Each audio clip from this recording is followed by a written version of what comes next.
how epic was that multiplayer trailer? I mean, we have some great Call of Duty happening now, but the future looks just as exciting. Speaking of excitement, that's what I want to know from you players.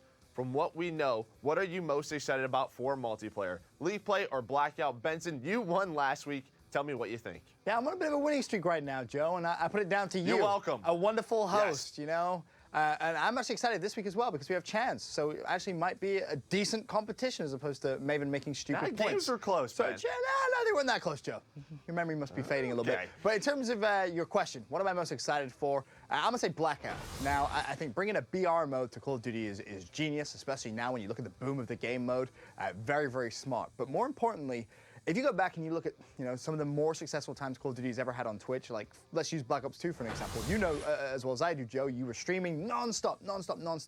Well, that's probably what's going to happen this year as well. The only difference is once players are done with their scrims, they don't have to stop playing Call of Duty. There's still a game mode inside COD that they can play. And a BR, exciting, fun, fans love to watch it, very engaging. For me, Blackout, that takes the cake. All right, thank you, Ben. Over to Chance. Chance, what do you think, League play or Blackout? Well, Blackout's obviously a fair answer just because it's brand new and new things are exciting, but for me, it's League play. Like, I remember back in Black Ops 2, the nostalgia factor. It was the game that got me into competitive, and seeing those same logos for Platinum, for Gold, I never saw anything higher than that ever, but seeing those divisions, it brings back incredible memories for me, and just to have a chance to return to that, it's amazing. It's an incredible feeling. That's what gets me excited to play competitive Call of Duty. It's why I'm here where I am today. So yes, the Blackout is cool, but I'm a homer at heart. I just want to grind some competitive. Are you going to get higher than Gold this year then? I'll carry him. I got his help. I was about to say, I'll need some help. Ben, you'll definitely probably throw me some cash as well so I can get you into that Masters division. I know you want to be there, but I'm going to give you both a point. I am so excited for Black Ops 4. And, well, Ben, I can't wait to say, where are we dropping? All right, so we covered Black Ops 4. Let's move on to our next segment, the Quick Score. It's time to play a little contender, pretender. It's only been 1 week from Division A, and our standings are starting to take shape. But there's a lot more Call of Duty to be played. 1 week you can be at the top, the next you're on the outside looking in. There's only one condition in this segment, and that is we're looking forward to the playoffs. Who is a real contender to make it, and who is just pretending they have a chance? Chance, our first team sits atop of Division A, contender or pretender, Red Reserve. They're at the top of the division. It's definitely got to be a contender. I mean, Red Reserve at their best historically this year. They ended up getting a second place, and they had a historic run through the losers bracket as well. The roster change comes in, but they pick up Scraps, who's been disgustingly good this year. Like, screw one of the best players in Europe, one of the best players in the world, period. So the addition, obviously, it's very early on, but the team has been cooking so far. I see no reason why it should slow down anytime soon. So yeah, definitely a contender. All right, Chance. Ben, what do you think? I mean, pretender or contender? You have to agree, right? It has to be a contender. If you remember at the end of the last episode, we had to make our bold prediction. I sat here and I said, Red Reserve will be top of the division. They didn't disappoint. They go 3-0, a fantastic week for them. More importantly, you look at their search and destroy. Unbeaten on that game mode, 100%. And obviously, Chance talks about Scraps, best player potentially in the world. You could make an argument for it. Is search and destroy KD. He leads the league with that as well. Just phenomenal performance from their new player, which is what I really, really wanted to see. The big question for me now, though, is can they keep that momentum going? It's all good and well starting strong, but you have to make sure your mid-game and your end game is also just as strong as well. No, definitely so. Red Reserve, they have a very tough week ahead of them. You know, they're 3-0, but they have 4 games left in their first round robin of matches. They've played some great competition, but the next week it's going to be a tough test for them. We'll have to see and find out, but I have to agree with both of you guys. Red Reserve is a contender. I'm going to give you both 1 point. You both hit it right on the head. Scraps, he is the real deal. So we're all tied up. Next team up, Team Caliber, Benson, TK, contender or pretender? I think you have to say contender, right? You look at this TK squad, and they, again, had a great week 1. The only team they lose to, Red Reserve, of course, who's #1 in the division. So for me, the addition of Enable, if you remember when we did our Roster Mania show, I kind of sat there and was like, oh, I'm not sure how this is going to go. Great fit in Respawn. The issue I have with Enable is the search and destroy. It's been abysmal. I love Ian to death. I live with the guys. He's a former roommate of mine. But some of the things I saw him do in Search and Destroy, the London Docks comes to mind, where he pushes all the way through Craneside with bomb dies. You're sat there thinking, what is going on? That's the one area which really scares me. But of course, he is a new player, so maybe it's going to take him a little longer in Search and Destroy to get used to each other and the way each other play. But from everything we saw in Respawn, that squad looks fantastic. Are they back to, back-to-back championship winning, TK? Not yet. Don't think it's fair to say that yet, but they definitely had those glimpses. We saw the clutch factor come back. That was the one thing we loved about TK at the start of the game. They just seemed to be so clutch, and the game felt natural to them. All right, so Ben, he thinks TK is a contender. Chance, what do you think? I have to agree. TK, one of the best teams in the world. I think they're almost a shoo-in to make playoffs. One of the best in the world, Chance. One of the, well, top 8, right? Okay. You're going to make that playoffs. You're going to be in that margin. I think he kind of hits the nail on the head with the issue of the Search and Destroy woes. Again, Enable doesn't bring a lot to the table in that department, but you expect the other 3 to back him up. The concerns for me, for historically this team, have just been their CTF. Even back when they were winning championships, their CTF was kind of average, and they've kind of dropped at points to subpar, but this is one of the game modes that Enable actually brings the most to the table for. So you look at kind of that difference between Methods or a Chino that he, has the difference between these guys. CTF is there. The hardpoint slaying is there. And if Enable has a .64 in S&D, that should be fine because the other 3 should be picking him up very, very quickly. Enable's ultimately there to plant bombs, which that's what he needs to do, but he gets it down and they should be fine. Here's the problem though. Admittedly, we've only had 1 week of Pro League, so there hasn't been that much data to go off, but you mentioned that the fact that TK was, CTF was normally TK's worst game mode. Well, now all of a sudden you look at the stats and S&D has dropped below. They're 50% in CTF and 42% in Search. So for me, it's all good and well kind of worrying a little bit about the CTF, but no, Search and Destroy is a big issue. You can't expect 3 players to continuously carry 1 player through, especially when, to use the example I made before, he's picking up bomb and running it all the way through Craneside. That's detrimental plays that just can't be made. They need to focus on their Search. But they're 4 matches in, and the ultimate point is teams don't scrim Search and Destroy a lot. So you get to the Pro League, and this is where you begin to learn. And if they're struggling in Search and Destroy and they're great in the respawns, this is why I'm happy, because the other 3 players around him in Search and Destroy will be able to more than make up for the fact once they figure out what's going on. Obviously, they're going to have their kinks that they need to smooth over. But in the respawn, if they didn't have the slaying power to begin with, you can't make up for lack of slaying power. You can make up for some poor S&D strategic choices. You ever play rank play, 3v4 Search? Yes, and I win. Okay. Now, what's your rank, Chance? It is still a 4v4 in the Search and Destroy. I like both of your points. I agree with you. I think that TK is a contender for the playoffs, but I'm going to give an extra point. So 1 point to Ben, 2 to Chance. I think Chance hit the nail on the head when he talked about these guys in Respawn looked better and better. What Enable brings to the table, especially in that CTF, is really that communication. He makes less mistakes. I think the more and more Search and Destroy that these guys play, the less mistakes he will make. And yeah, he has a .64 right now, but the 3 guys on his team are so good at that game mode. As long as they win 1 throughout that series, TK can contend to be one of the best teams in the world. You can already tell this is going to be a tough one for you, Ben. Chance with a 1-point lead. Currently, though, in 3rd place, Echo Fox. Chance, are Echo Fox contenders or pretenders? I'm going to go a little bit bold. I'm going to say they're pretenders, but not because they're not a great team, because they're lying to themselves if they think they're good enough to win a tournament at the point that they're at. In Seattle, we learned that the hardpoint woes were there. They had that 27% win ratio, and now we come to the Pro League in a stage 2. We're in May, and they're still making fundamental mistakes of players watching the same thing off rotations. The communication, the only times we've gone to listen-ins, have been concerning in the CTF and in the hardpoint. And I think they're having mild respawn troubles where they're relying on their talent just a little bit too much. I will say their game 5s and S&D in general has been amazing, but at some point that's going to falter. That's not going to be good enough to win you tournaments. You can't survive off that. You need to fix the hard point, and if they don't think that that's a huge issue in their game, then they're pretending and just lying to themselves. All right, Ben. Strong words right there from Chance about Echo Fox. What do you think? I mean, luckily for me, the question was, are they a contender or pretender for playoffs, not to win a championship? Okay. So I finished top 4 in stage 2. Absolutely, they can do that. They're contending. There's no question in my mind. You look at some of the stats, you look at their Search and Destroy win ratio, it's a 70% plus. That's with Facenta with a .56, by the way. You think he's going to stay at such low numbers for the rest of the stage? Absolutely not. They're big. It's just not going to happen. Facenta's a great Search player. He is going to step things up. There's no way a player finishes that low. It's just not going to happen. The big concern, is hardpoint. Let's be honest, it was a concern coming in, and it's still a concern now. Their hardpoint has been sloppy. Their win percentage on that, I think, is around 36%. It just simply isn't good enough. They need to focus on that game mode. The rest, I think, they have pretty much down. They don't really need to worry too much, but in terms of finishing top 4, absolutely, this Echo Fox squad can finish top 4 in this group. Well, you tell me, Ben. You got a team that hasn't been able to improve upon hardpoint in a couple months that we've been working with. At some point, other teams, you got Bevels for EG that's working behind the scenes. You have Faze that has an analyst behind the scene, united with their own coach.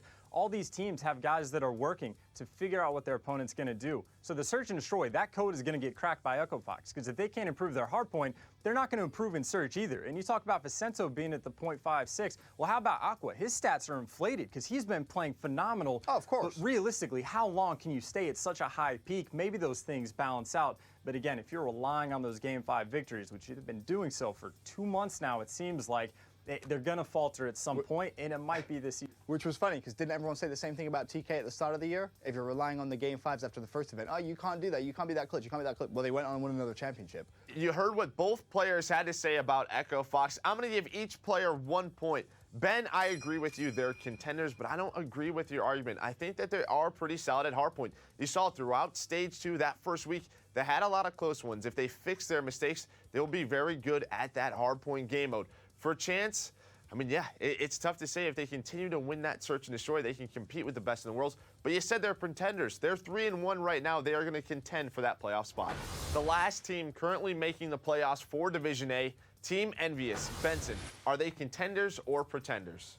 Honestly, this is a tough one. Obviously, Chance goes bold last question. I'm going to go bold right here. From everything we've seen in Week 1, this team are pretenders. Really? Look at who they've played. They played Faze, they 3-0'd Faze. Did Faze look good this week? week? That's a pretty big win, though. Absolutely not. But did Faze look good? No. They look bad because they got beat by Envy. What was their other win? It came in the form of Epsilon. Epsilon looked good? No. What happened when they played EG, who to me is about a mid-pack team? They get beat 3-2. They're CTF, 100% win ratio, but again, look at the teams they've played. Nothing to me really jumps out about this squad.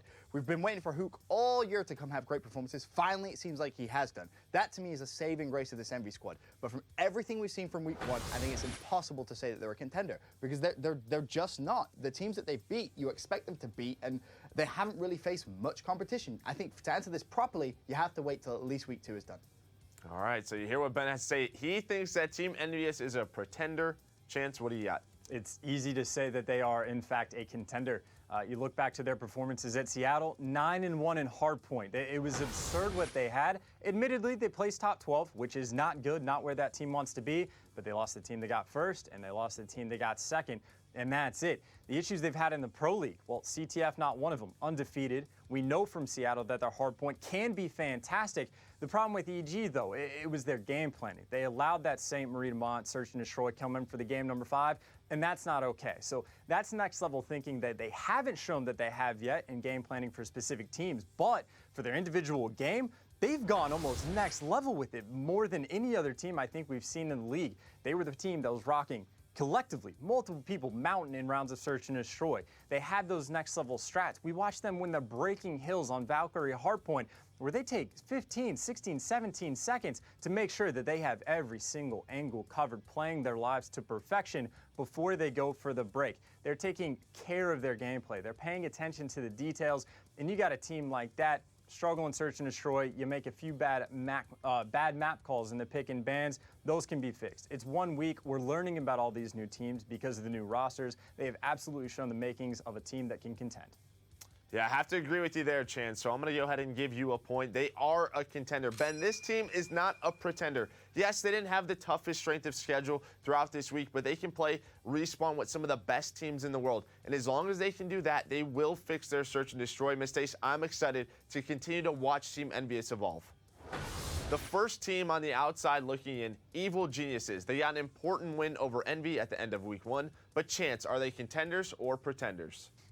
This one's a little bit easier to be on the fence about just because their average performance in the first week, but still, you know they're a contender. They just got second place at Seattle, and they showed a lot of great stuff. One of the points I made for Envy is they take care of the details in their gameplay. Again, Bevels has been a clutch factor for them in planning for these teams to make sure that the pick and bans are going to be great. Even against Rise Nation, despite the loss that they had, the pick and bans for them did go great.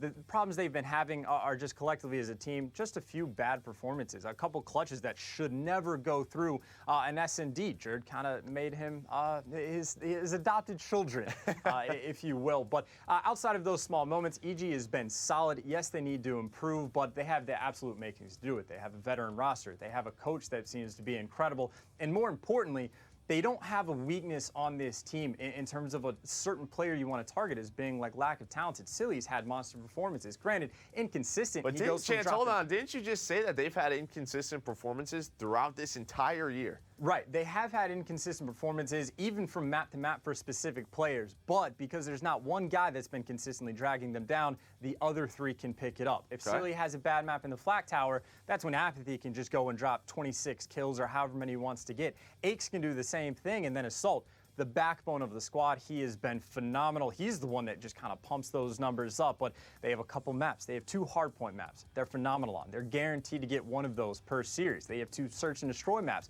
They're phenomenal on. They're guaranteed to get one of those. The CTF's been an issue, but still they're a solid team, an obvious contender.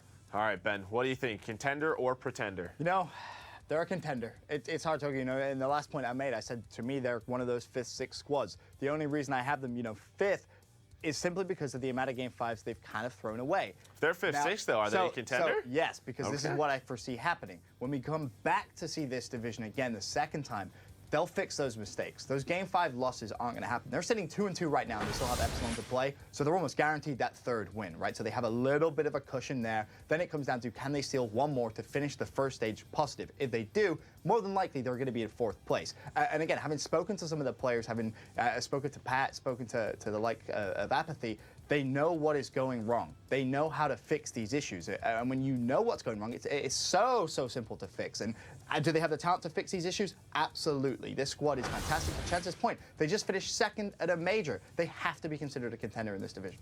Nope, definitely agree with you there. If you go back and watch a couple of their matches throughout the first week, this team should probably be 4-0. Just a lot of little 100%. Mistakes. I think they'll fix those. I'm going to give you guys both 1 point because you both agreed that they're contenders. Evil Geniuses looking good in stage 2. Splice, they sit at 1-3, and we keep expecting them to bounce back. Benson, are they contenders or pretenders? Let's not beat around the bush. This first week has been terrible for Splice. It has not been good. But even with that said, this is my wild card. I'm going to say they're a contender. Why is that? This was your bold prediction last week on the show. It was. All right. If you remember, I said I still think Splice have a potential of finishing top 4. Red Reserve, they're a shoo-in, in my opinion. But Splice, I think they still have it in them. Now, hey, Joe, can you answer a question for me? What is European bias? Any ideas? Could be Benson right now. Definitely sounds like Benson. I know we have 2 red-headed casters on the CWL circuit, but this isn't Momo. This is Benson, and there's no European bias. I've gone against Europe many times, but in terms of this specific moment, I think you look at that squad, and you see the nasty things Jerd's doing in Search and Destroy. Is it consistent? No, absolutely not. What's their Search and Destroy record? Is it consistent? Absolutely not. But Jerd is still clutching up, and that's what's their record? With Jerd having insane clutches repeatedly, it's repeated. He has 2 1v3s and a 1v4, and what's their S&D record? 16%. 16% in Search, I get that. It isn't good. It's not good by any means. But is it going to improve? Absolutely. This squad has chemistry, and they have the talent. It's just a few moments before it clicks. But where it's interesting is you look at the games they've actually played. For me, they've played the harder competition in the division. I think they may have a couple easier games. For example, they still have the like Epsilon still to play. For me, that's where those wins are going to come from. Will they finish, you know, the first set of games positive? Even, maybe. Yeah, maybe a little low. But in terms of the question, which is, are they a contender or pretender for playoffs? I think they will be, because come their second run of games, they will have improved drastically. All right, Chance, you heard what Ben had to say. What do you think, contender or pretender? Definitely pretender. Completely disagree. I mean, we talked about how close they were even in the first stage of the Pro League because they had to play with the fill-in, so maybe they'll bounce back the next 2 weeks. It didn't. It didn't matter who their fourth player was. That wasn't the issue. They dropped Tommy. He wasn't the issue. You talk about the chemistry you have. They're 1-5 in Search and Destroy. What chemistry is there? I just don't see it. Yes, they're a solid team. Yes, they have individual talent, but they haven't brought it together. And again, the roster changes that we've seen from this team have not solved the problem for them. I don't know what the problem is. I don't know if it's a Jerd and Bance combination. I don't know if it's something to do with Mad Cat and Jerd. I don't have the answer for them, but they haven't found the solution on their own. You can't say 1-5 in Search and Destroy, Ben. Okay, look at who they've lost to. They've lost to Red Reserve, they've lost to Echo Fox, and they've lost to TK. There are 3 teams that you should almost guaranteed have in your top 4 as of right now. They've played the hardest teams in the division. It is only going to go up from here. Well, to be a contender, you got to get the top 4, and if they lost their top 3 and you put them in the 4th spot, which is why there's a lot of teams that are below them that are still going to be better. Which is why it's such a good job you play everyone twice, which to the point of the question is, are they a contender for playoffs? You play each other twice. Will they learn from their mistakes? Yes. Will they improve? Absolutely. And will it make a difference? No. Again, 1-5 in S&D. The one S&D win that they had, Jerd had to clutch a 1v3 and a 1v4 to get a win.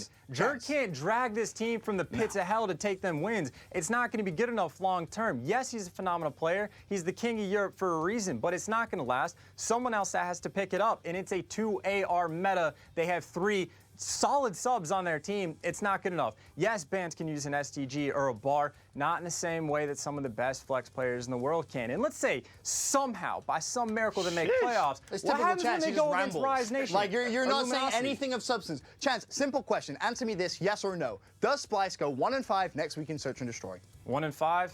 Ooh, who do they play? Do they even get to 6 maps total? They have the likes of Epsilon. No, they won't even get to 6 maps total because they're not going to get enough Game 5s because they're going to lose before that. Do they finish positive in Search and Destroy next week? No, not a chance. You're an idiot.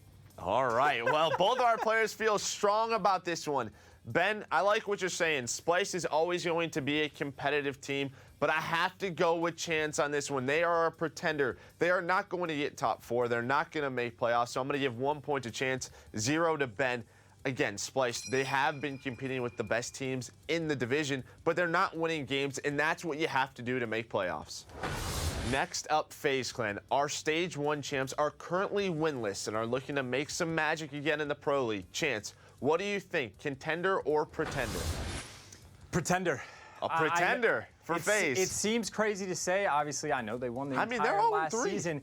They're awful right now. They're 0-3, and it's not like they're barely getting beat. Like, they've kind of been getting smacked around, and not even by, like, the best teams in the division, just kind of by everybody. And it's not like they're having, like, one bad hardpoint rotation. It's 3 players are playing very, very poorly. Zoom is doing what he can, but none of the rest have showed up. Attach isn't here. Replays gets roasted all the time for his stats, but it's not even him. Priest is not here either. Like, you're, what, best flex player in the world? We've said at some point or considered it, and just nowhere near that conversation. You have 3 players looking terrible. Zoom is doing what he can. And it's bad enough to the point where I'm concerned, like, is there, like, roster mania, like, turmoil for this team? We know Zuma was getting poached. We know he potentially wanted to go elsewhere. We don't have those answers, but the team does, and the chemistry is just zapped. And that is what this team has needed to be successful in the past. They need the chemistry. They need the momentum. They needed Columbus, Ohio. They got it now, and they're still 0-3. No, definitely so. It seems like something is off with Faze. Ben, what do you think, contender or pretender? This is the Stage 1 champs, right? And everyone knows sometimes you can have a bad week. You can have a bad week in college. It happens. I think it's crazy to say they're a pretender. It's ridiculous. Yes, they're 0-3, and week 1 was terrible. It was abysmal. You mentioned, like, some of the players' stats. Terribly. Like, they're ridiculously bad. But it's just, I don't think it's going to happen again. I really don't. You have to put some amount of faith in our reigning champs. And just because they're the champs, though, because keep in mind, not necessarily just outside of 2 1v3 clutches, outside of Optic completely throwing that grand finals. It's a win. A win is a win. A win is a win. I would have taken top 2 still. Faze had a great losers run at Stage 1 playoffs. And even then, you look at Stage 1 as a whole, Faze played lights out throughout the regular season as well. So a deep run in playoffs isn't actually that much of a surprise. But back to the original point, I think week 2 is where they turn things around. Again, they've played some of the more. They do. They absolutely do. Again, they've played some of the more harder teams as well in the division. They have maybe a couple of lighter games coming through, which is where maybe the team chemistry does pick up and does improve. The one thing you touched on, though, which I actually do agree, and it does kind of concern me a little bit here, is the roster mania part. Has that affected the team chemistry? If it has, FaZe could be in some big, big trouble. But I think they're experienced enough and mature enough to deal with it quickly, get the job done come week 2, and ultimately try and fight back for playoffs. Maturity aside, though, Ben, my second question is, outside of the first playoffs, where yes, they get first, yes, they did a fantastic job, when have they seen success? This entire year, when have they caught first event of the year? They start an open bracket, they finish what, 4th? That's Fourth incredible. is the best they can do, okay, and that's when they play 9 matches in a single day. Outside of that, they're getting top 12, top 12. Okay. We're talking about if they're a contender so now. by that same logic, did they or did they not win the most important event of the year thus far?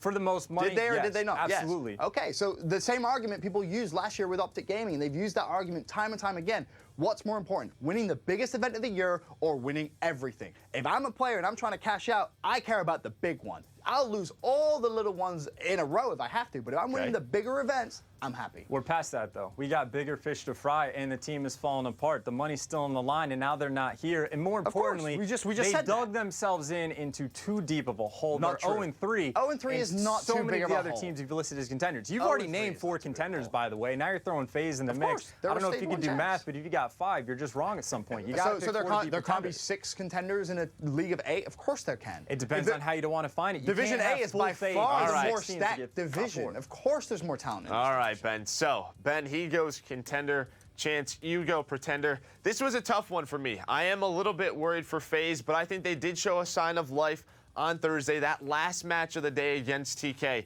I mean, again, they ended up losing it, but it felt like things started to mix a little bit better. I'm going to give 1 point to Ben, none to Chance. I can't call them a pretender just yet. They are stage 1 champions. Mark. They're very skillful, and as you said, they have a ton of experience, a ton of maturity. This is a team that can get through these problems. All right, our last team in Division A is Epsilon. They are currently in last place, and just like FaZe, are winless. I don't think a lot of people expected them to make any noise, but for the hell of it, Benson, contender or pretender? For a lot of these other ones, I've been busting out the stats. I've been giving you some info. Epsilon, don't need stats for this. Don't the papers, Ben. Don't need stats for this one. Really joins the team stage 1. I say I have faith. I have faith he's going to turn things around. I have faith in this Epsilon squad. You did. Did we get a bit of a glimpse of that? Yeah, sure. Did they improve? Yeah, sure. Goes to Seattle. What the hell happened to Epsilon? You've come back to stage 2, and I'm going to be completely honest. I love all of the players, but this is a message from me to you. You're an embarrassment. You're embarrassing Europe. What's your practice regime? Players are tweeting out Rocket League clips before you're actually playing your league games. That is insane. Fix your issues, because the gameplay we're seeing right now is pathetic. It is not the standard of a CWL League team, and you need to step things up. Why? You want to finish last again? Of course you don't. You're competitors. You want to win. But what we've seen so far is abysmal. I would much prefer to see Joe playing. I think Joe could potentially do a better job. It really has been that Get me back on the sticks, baby. It's ridiculous, and it's painful to me because I have so much faith in the 4 players. I really do. I think if time was, longer, potentially they could have gelled, but as of right now, it scrambles, it's terrible. I just don't like what I'm seeing from Epsilon. They need to step things up. Well, that was a lot from Ben, and you heard Dave in that interview a long time ago. He said around April or May they were going to step things up. We're in May. Chance, do you think it's happened? Are they a contender or a pretender? Well, when I think of contender, I don't just think of playoffs. I think long term. We got champs around the corner. Sure. So when I think of teams that can contend to have some placings above with the caliber of players that they are, I think of teams like Ghost Gaming, like Lightning Pandas. There's a lot of teams that did not get that league play spot that are hungry, that had fantastic performances at Seattle, that outplaced a lot of league play teams. I want to see the Heretics again. Let's get some Spaniards in the league. Let's see what they can do at champs. I'm excited to see the hungry talent, the players that have been legends at times. Parasite, we've barely seen him this year, but once he got to that main stage, Ghost Gaming, they play out of their minds. They look fantastic. I want to see those teams contend long term. I want to see those teams actually show up to play. So what's your point about Epsilon? I don't want to talk about them. You don't even want to talk about Epsilon. So pretender. Okay. I'm guessing for Chance, a pretender for both of you guys. Well, Epsilon, you have a lot of work to do, even from stage 1. I think a lot of people were surprised even that they made it through relegation, but they're back in stage 2, off to a winless start in week 1. I'm going to give you both 1 point because, yeah, they just look so bad right now. They seem so inconsistent. They're trying to change up their game modes, but when you look at them on stage, they're not even bringing the energy. They have to prepare. If you're not going to prepare for stage 2 playoffs, at least try to get better for champs. That's going to do it for our quick scope segment. It's time now to move on to our last segment of the game. Last chance to score. It's time for the grand final. Last week, we saw some insane plays. Tuesday, Kenny pulled off the 4-piece of a lifetime. Let's watch. 47, Echo Fox in the hard point. 3 seconds left for it. Echo Fox the closest now. Coming in from the top, it's Kenny. Kenny fights 2 from the bridge, fights the 3rd as well. But inside the hard point, it's Aqua. It's a 1-on-1. Aqua versus Kenny. Kenny wins it. Kenny wins it. He wins the game. A 1-second hard point game. TK do it again. Kenny kills all 4. Then on Wednesday, we saw Jerd pull off an incredible 1v4. Let's watch King Jerd go to work. Salt there. Taking down Vance, and Mad Cat's going to fall as well. EG, all the momentum was taken away from them. Jerd's done a 1v3, now has a 1v4 on his hands, and he has to have a defuse in the mix as well. He's not shy. Oh my. Oh my! Stop it, Jerd. 1v4. What? Potential. He's going to call it. I love it. Oh my goodness. And he's right there. He's right in the middle. There's 21 seconds. His soul has gone down. 1v4. Defuse. Oh my goodness. Oh my god. A 1v3, a 1v4. What is going on, Phil? As you can see, those plays were absolutely incredible. Too hard to sell which one is better, in my opinion, which is why I'm leaving it to you two. Chance, Benson, which are you taking as the best play of the week? Chance, you go first. I got to go with my man, Kenny. He made a historic play that will go down in Call of Duty history. Insane stuff. You barely see 4-pieces happen in general. He pulls them off literally when it matters most. His teammates were not there to help. They were merely a distraction to the enemy. He comes flying down at the top bridge. Hipfire just guns the first kid, snaps on the second. Meanwhile, he's getting shot in the back. He is the state of awareness. When Vicento puts 2 STG bullets in his back, he's still killing other players. He lands under the bridge. And this is the part that I don't think anyone noticed. He takes the time to sprint just a couple feet to the right because he knows Vicento's hunting him down. Vicento has to get this kill for them to win the game. He flies over top. He's aiming 5 feet to the left where Kenny dropped down at. Kenny guns him and has enough ammo in the clip to sprint to that 1v1. Echo Fox had 2:49 on the clock.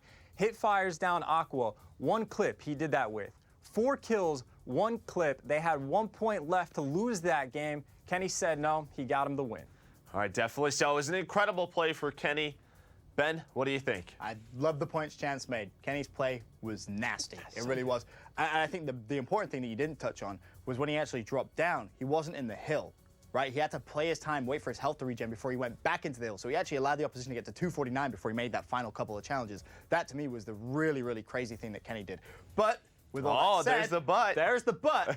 Jerd's 1v4 was better. It just Ben, is you love your better. Search and Destroy. I love my search clutch. Everyone knows that.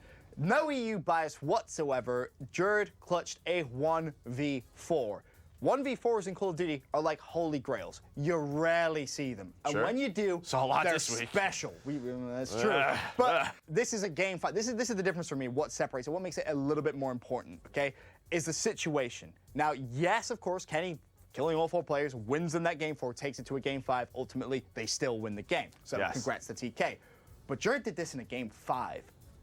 The round tied 3-3. That is a complete swing moment in the game. Completely swing. He gets streaks as well from all of the commotion that comes down. Let's not even talk about the gunfights he actually won. Kenny won pretty standard gunfights in the sense that there was really no cover for any of those players.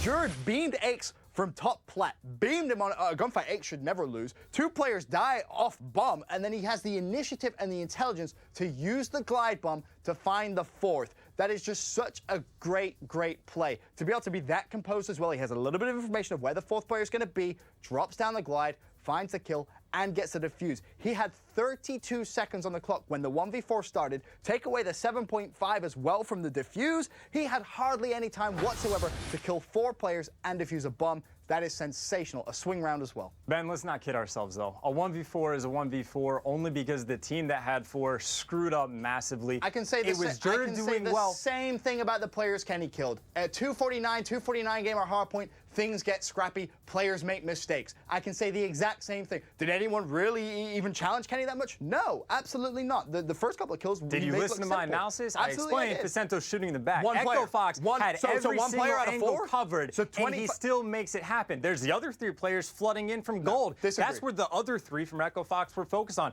He was getting shot. He makes the miracle play. A 1v4, it's the enemy team that makes mistakes. Did Jerd gun some people? Right, yes. Disgusting shots. No. But what's the big deal? The other team screws up. 3-3? And 3-3, what's the big deal? You lose that round, you go down 4-3, you're probably losing a series. A series Splice needed to win. We've already talked about their week so far. Wins are crucial for that team. Jerd as well clutched a 1v3 in that map, but that's irrelevant because that isn't part of the point. But a 1v4 as well, he was a clutch machine. Without him, Splice don't get that win, and their entire stage could be grim. The ultimate point about the play from Jerd, it's the other team making mistakes, right? How many 1v4s do we see across the entire year? A couple. They happen. That's the point. How many times have you ever seen in Call of Duty, ever, where someone gets a 4-piece to win the game, 250, 249? Those situations don't happen. The stars have aligned. That is a play, again, for the history books. We've seen 4-piece to win the game at the end. Jerd, again, the 1v4 is incredible. The other clutch is irrelevant, but incredible. He gets him a map win. Kenny, he forces the game 5 in that moment. It's not about momentum. It's getting the next match. Jerd got him to the next round with an advantage. No, you know as well as I do. It isn't as simple as, oh, Jerd gets him to the next round. Momentum is huge. A swing round like that is massive. Streaks are huge as well. Jerd's clutch was more important in the grand scheme of things. Ben, you will see a 1v4 again. All right. You will never see a 4-piece. Absolutely, we saw it in AW. Formal did it. It's a better play. Formal did it in AW, and I'm trying to remember exactly who he did against. That's a long time ago, though, Ben. A long time ago. Okay, but Chance just said I'm never going to see it again. I know. I understand. All right, I think you both make great points. They were both incredible plays out of Kenny and Jerd. True. But I have to give this grand finals point to Chance. Kenny gets his team to a game 5. As he said, the round count was just 3. It was a great play out of Jerd, but a lot of mistakes for Evil Geniuses. There were, of course, mistakes from Echo Fox, but the game would have been over. This series would have been over. Echo Fox would have won the match 3-1, where TK, they clutch up in a game 5. So, Chance, go ahead and put on your Astro A40 gaming headsets because it's time now for the Smack Talk Winner's Circle presented by Astro Gaming. Benson, I'm going to be honest with you, I'm just sorry for you. Like, I don't mean to degrade your performance by any means, but it's a situation where you just got thrown to the wolves. You've been going against Maven. You've been working with Rich when you're doing these trading shots, and it's just not the major leagues. Now you're stepping your game up. You got to get the debating skills up. You had a couple good points, but there's times where you're just like, Chance, you're an idiot because you can't predict the future. No one can predict the future. You need to have substance in the arguments that you're making. You need to do better. That never came out my mouth. You had a couple good points. You got a little bit off the deep end, and maybe some time, dedication, hard work. When you come back, maybe you could take me off the throne, but it's going to be a long time coming before that happens. Maybe we need to get Revan in here. Maybe some more analysis coming in from trading shots. All right, you heard it there from Chance. Thank you so much, Chance, for filling in for Maven. Thanks for coming on. Shots were traded, and CWL was debated. Division A continues tomorrow.